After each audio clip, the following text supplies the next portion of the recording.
Alhamdulillahirabbil alamin wassalatu wassalamu ala asyrafil mursalin wa ala alihi wa sahbihi ajmain. Asyhadu an la ilaha illallah wa asyhadu anna Muhammadar Rasulullah. Amma ba'd. Assalamualaikum warahmatullahi wabarakatuh.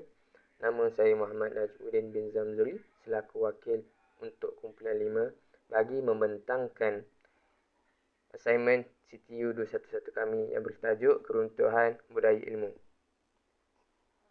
Kumpulan kami terdiri daripada saya, Muhammad Najmuddin bin Zamzuri, Muhammad Daniel Haikal bin Ahmad Sabri, Nurul Afiqah Safia binti Muhammad Zulkari dan juga Syed Haji Azman bin Syed Amanuddin.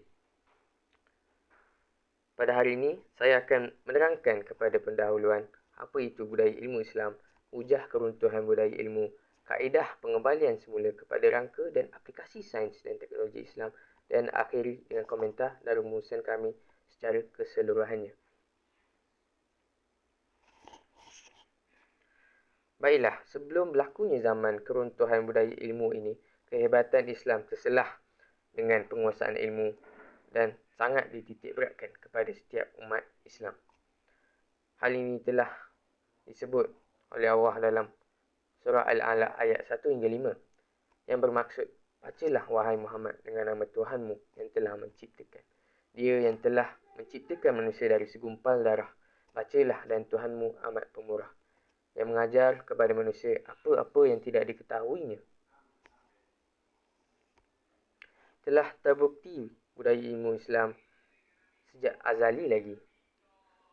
Hal ini dapat dilihat dengan tempat pengajian khas oleh Khalifah Abdul Malik bin Marwan, kewujudan Baitul Hikmah, yakni perpustakaan umum oleh Khalifah Harun al-Rashid, dan yang juga terkandung pengumpulan kitab-kitab asing dalam pelbagai bahasa. Baiklah, pembudayaan ilmu. Pembudayaan ilmu ini jika dipelihara akan mewujudkan suasana di mana setiap lapisan masyarakat akan melibatkan diri dalam kegiatan ilmu.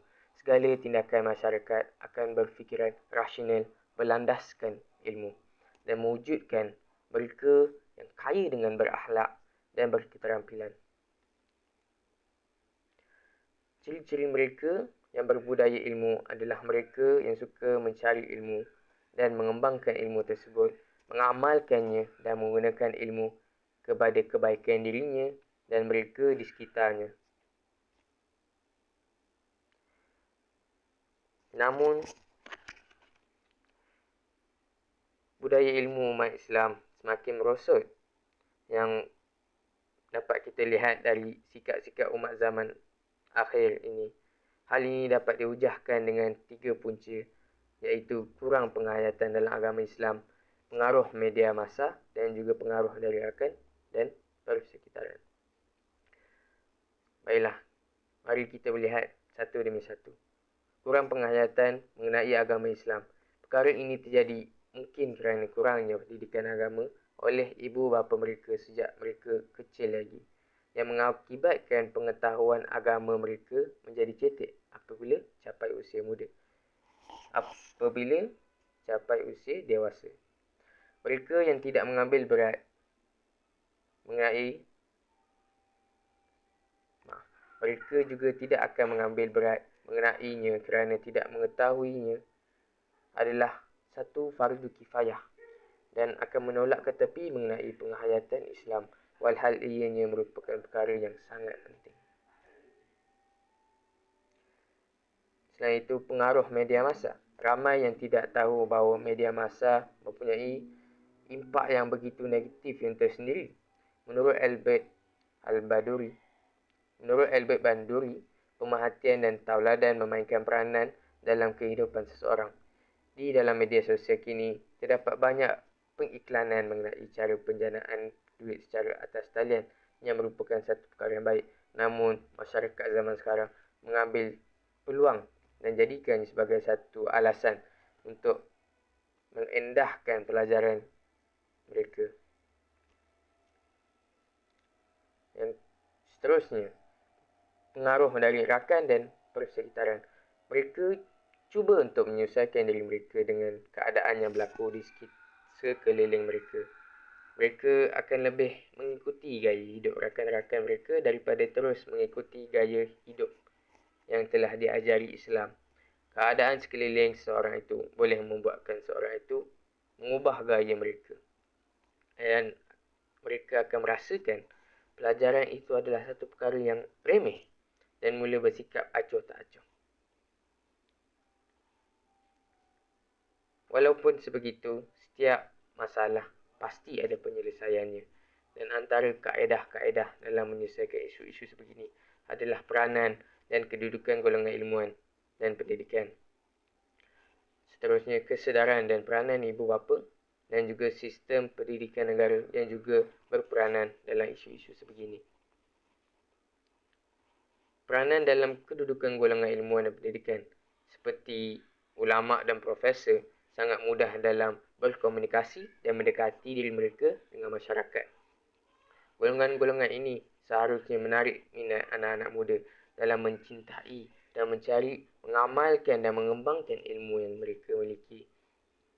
Dan mereka juga berperanan dalam mencegah kewujudan golongan berpengaruh yang tidak bertauliah. Tugas-tugas sebegini tidak termaktub kepada guru-guru dan asatizah sahaja. Malah, kita sebagai umat Islam seharusnya berperanan dalam mencari penyelesaian kepada isu-isu sebegini. Peranan dan kesedaran ibu bapa yang produktif dalam mendidik anak-anak. Anak-anak ibarat kain putih di mana ibu bapalah bertanggungjawab dalam mencoraknya dengan teliti. Mereka juga adalah medium yang terbaik dalam mendidik mereka kerana mereka lah yang paling dekat dengan mereka di usia muda. Dan juga perlulah mereka memberi fokus kepada asas ilmu pengetahuan Islam, pendidikan Al-Quran dan ilmu adab. Kerana apabila mati seseorang, putuslah segala amalan kecuali 3 perkara ini. Sistem pendidikan. Sistem pendidikan ini telah diawasi oleh Kementerian Pendidikan Malaysia. Namun mereka juga berperanan dalam menyelesaikan isu-isu keruntuhan budaya ilmu kerana mereka lah yang berkuasa dalam memberikan pendidikan kepada tahap rendah, tahap menengah dan tahap menengah dan juga pengajian tinggi. Mereka juga perlu mengetahui bahawasanya Islam adalah ad-din yang menunjukkan jalan yang lurus, jalan yang benar kepada kehidupan mereka dan juga menunjukkan betapa pentingnya pemahaman dan pengaplikasian ilmu dalam kehidupan mereka. Jadi kita perlu faham bahawa keruntuhan budaya ilmu adalah umpama air mandi untuk masyarakat. Sememangnya masyarakat akhir zaman tiada penyelesaian kepada permasalahan yang tertimbul ini kerana telah ditakdirkan sebegitu. Walau bagaimanapun kita sewajarnya mencuba dalam mencari penyelesaiannya walaupun hasilnya adalah sedikit. Kita juga perlu mengambil iktibar dari kisah semut membantu memadamkan api yang membakar Nabi Ibrahim. Akhir kalam, kita seharusnya sebagai umat Islam menjadikan agama Islam ini sebagai sumber rujukan bagi segala masalah-masalah yang tertimbul. Hal ini kerana sumber utama yang telah dijadikan adalah Al-Quran dan juga As-Sunnah. Firman Allah dalam surah Al-Hijr ayat 9 yang bermaksud, sesungguhnya kamilah yang menurunkan Al-Quran dan sesungguhnya kami benar-benar memeliharanya. Wabillahi taufiq wal hidayah. Wassalamualaikum warahmatullahi wabarakatuh.